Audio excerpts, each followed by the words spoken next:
If you've lived in Montana for more than 5 minutes, you've heard this sentence. Everyone's moving here because of Yellowstone. Or maybe you've heard Montana is getting overrun. Or you might have even heard that TV show ruined our housing market. Well, today we're going to slow this conversation down and actually look at the data. I'm Craig Cyphers with the Montana Real Estate Channel, brought to you by Cyphers Family Real Estate. And we're here to be a resource for you. In order to get a hold of us, all the information is in the description down below. And on this channel, we focus on facts, not folklore, especially when it comes to Montana real estate. So we're going to talk about whether Montana really saw a historic population explosion.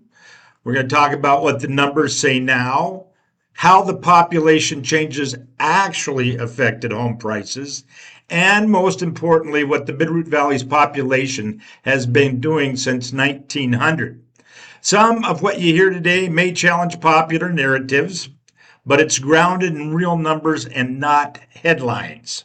So let's go ahead and talk about it.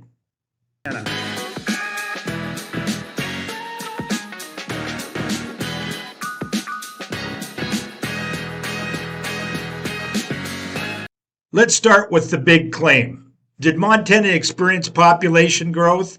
Well, yeah, it sure did. Was it unprecedented? No, it wasn't. According to the state economists and U.S. Census estimates, Montana's population growth peaked during the COVID years. In 2021, Montana ranked second in the nation for population growth at about 1.7%. That growth rate actually fell sharply afterward. And by 2024, Montana ranked 37th in the nation.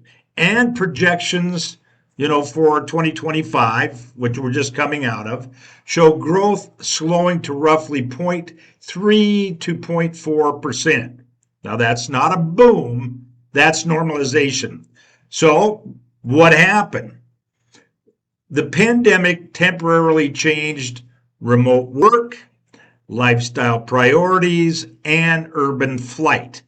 Montana benefited briefly, just like Idaho, Utah, Wyoming, and many other mountain states.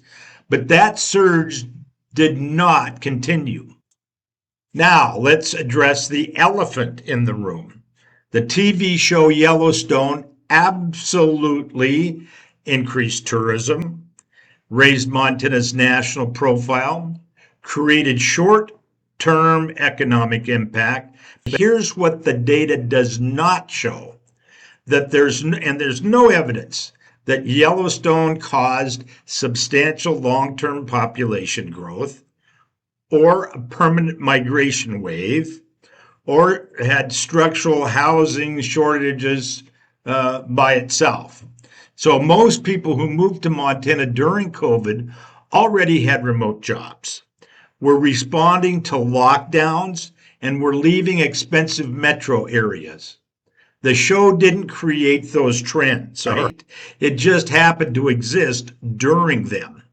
Now, blaming a TV show for multi-decade housing and zoning issue is very convenient, of course, but it's not accurate, all right?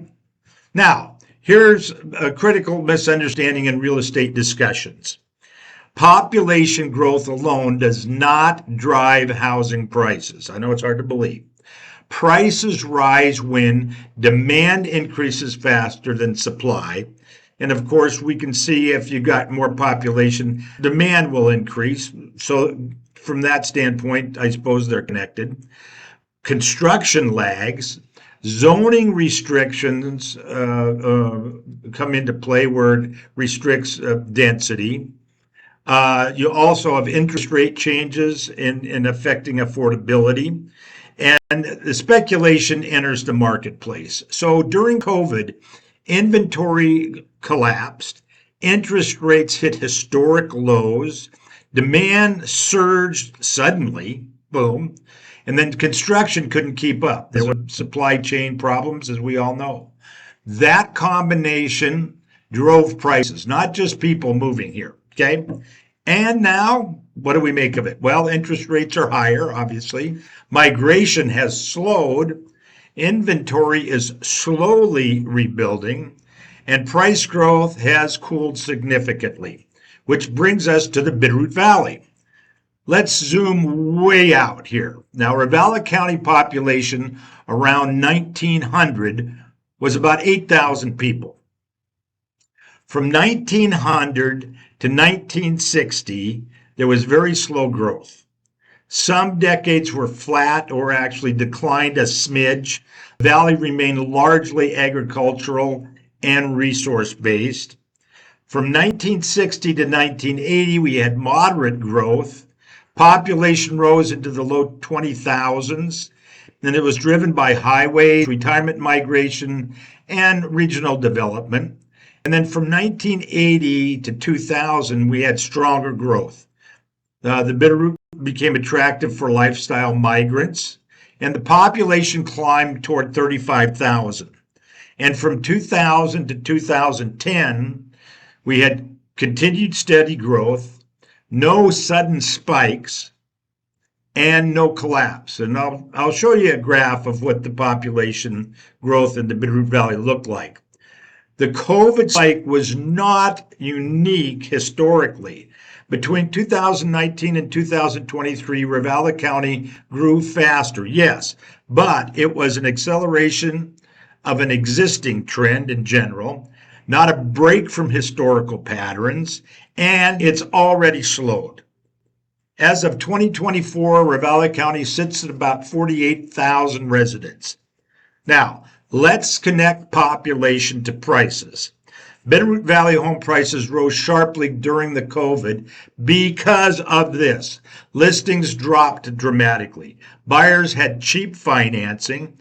Out-of-state buyers competed aggressively. You'll remember those moments where you had multiple offers, people were coming with cash, etc. And local wages lagged the pricing increase. But today, that population growth is slowing. Days on market is increasing a little bit. You saw our market stats on the Bitterroot Valley a couple of videos ago. Price appreciation has definitely cooled off. Our peak was around 2023, and sellers are negotiating again.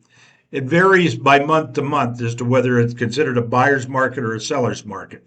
But this looks much more like a market correction rather than an abnormal period. And it's not market collapsing or exploding either way. And that distinction really does matter, especially for buyers and sellers making long-term decisions. So let's go ahead and summarize here. Montana did experience a temporary growth surge.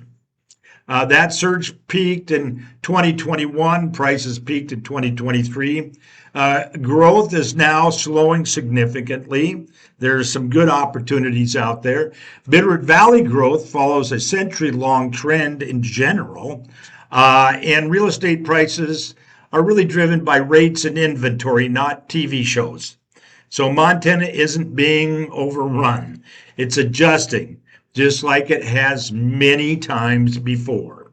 And if you want clear, data-driven insight into the Bitterroot Valley real estate market or Western Montana, the real estate market, without a bunch of hype, that's what we do here at Cypher's Family Real Estate. So if you found this useful, please like this video, subscribe to the Montana Real Estate channel, and drop us a comment. If there's a local myth you want us to break or break down, leave us a comment. Thanks for watching, and we'll see you on the next one.